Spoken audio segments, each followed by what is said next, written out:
नमस्कार। स्वागत है आप सभी का आज के इस सत्र में। मैं हूं नीलम बिष्ट। कल हम बात कर रहे थे जैन धर्म के विषय में और जैन धर्म में जैन धर्म के प्रचार प्रसार के लिए समय समय पर अलग अलग स्थानों पर विभिन्न जैन सभाओं का आयोजन किया गया। जैन संगीति का इसे नाम दिया गया, संगीति यानी कि सभा। तो प्रमुख रूप से दो जैन संगीतियां हमारे सम्मुख हैं। जिन दो जैन संगीतियों में महत्वपूर्ण कार्य जैन धर्म से संबंधित हुए।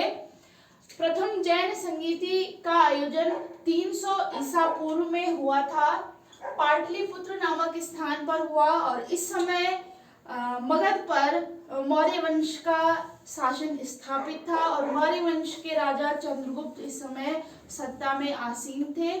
इनके समय में प्रथम जैन संगीति का आयोजन किया गया और ये भी आपको जरूर जानना चाहिए कि चंद्रगुप्त मौर्य स्वयं जैन धर्म के अनुयायी थे। प्रथम जो जैन संगीति हुई थी इसकी अध्यक्षता स्थूलभद्र के द्वारा की गई। ये एक प्रमुख जैन गुरु थे। जैन धर्म की प्रथम जैन संगीति में जो प्रमुख कार्य संपादित किया गया, जैन धर्म के 12 अंगों का संपादन इस समय किया गया और एक प्रमुख घटना इस समय जैन धर्म के संघ में घटित हुई। वह थी कि जैन संघ दो भागों में इस समय बंट चुका था, श्वेतांबर और दिगंबर। इसी प्रकार से दूसरी जैन संगीति संपादित की गई और ये संपादित की गई 212 ईस्वी में और इस जैन संगीति का स्थान था वल्लभी। देवर्षि क्षमा श्रवण के द्वारा इस संगीति की अध्यक्षता की गई और इस संगीति का जो महत्वपूर्ण कार्य था वह यह था कि जैन धर्म के जो महत्वपूर्ण ग्रंथ थे उनको अंतिम रूप से संकलित करके लिपिबद्ध किया गया। तो ये दो महत्वपूर्ण जैन संगीतियां थी जो परीक्षा की दृष्टि से भी अत्यंत महत्वपूर्ण है, चाहे वो कोई भी कॉम्पिटिटिव एग्जाम हो। आगे बात हम करेंगे। यहाँ पे हमने देखा था कि प्रथम जैन संगीति में जैन धर्म दो भागों में बटा, श्वेतांबर और दिगंबर। तो चलिए अब इसको समझते हैं कि श्वेतांबर क्या थे और दिगंबर किन्हें कहा जाता है। तो मगध में जब चंद्रगुप्त मौर्य का शासन था तो महावीर स्वामी की मृत्यु के लगभग 200 वर्ष पश्चात, यानी कि महावीर स्वामी की मृत्यु हुई थी 468 ईस्वी पूर्व में, तो इसके 200 वर्ष पश्चात लगभग मगध में इस समय अकाल पड़ा और इस स्थिति में जैन गुरु भद्रबाहु के नेतृत्व में कुछ जैन अनुयायी दक्षिण भारत चले गए, जबकि कुछ जैन अनुयायी मगध में ही रुके रहे और उनको नेतृत्व प्रदान किया गया स्थल बाहु के द्वारा।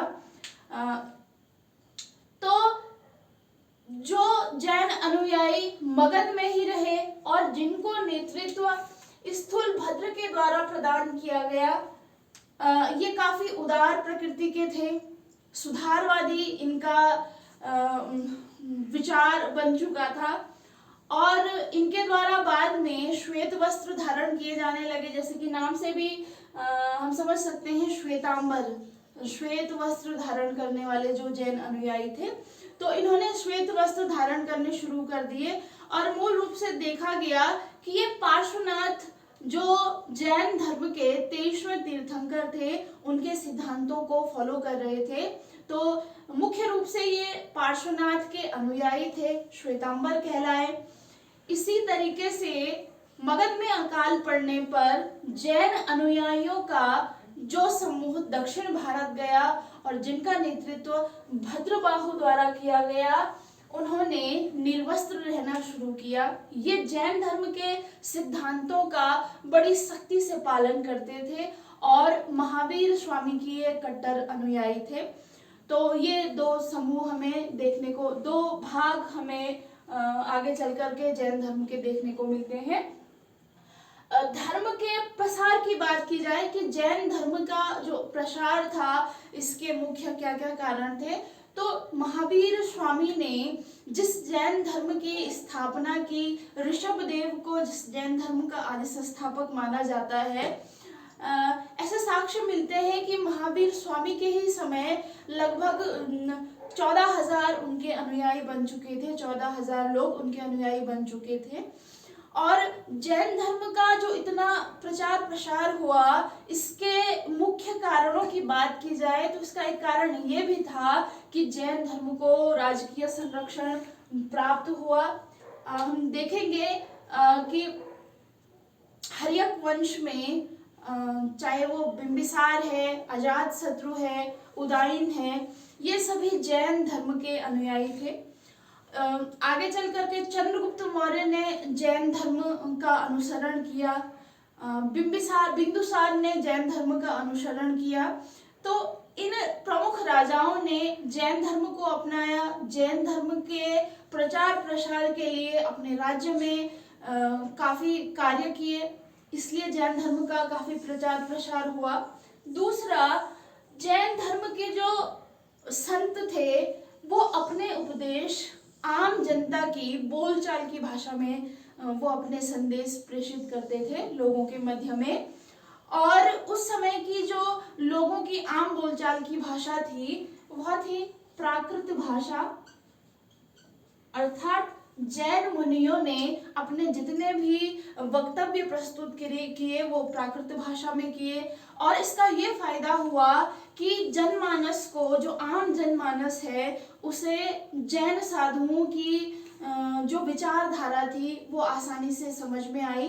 तो एक प्रमुख कारण ये भी जैन धर्म के प्रचार प्रसार का रहा कि जैन धर्म के ग्रंथ भी और जैन साधु भी डायरेक्ट जो जनमानस है उससे जुड़ पाए।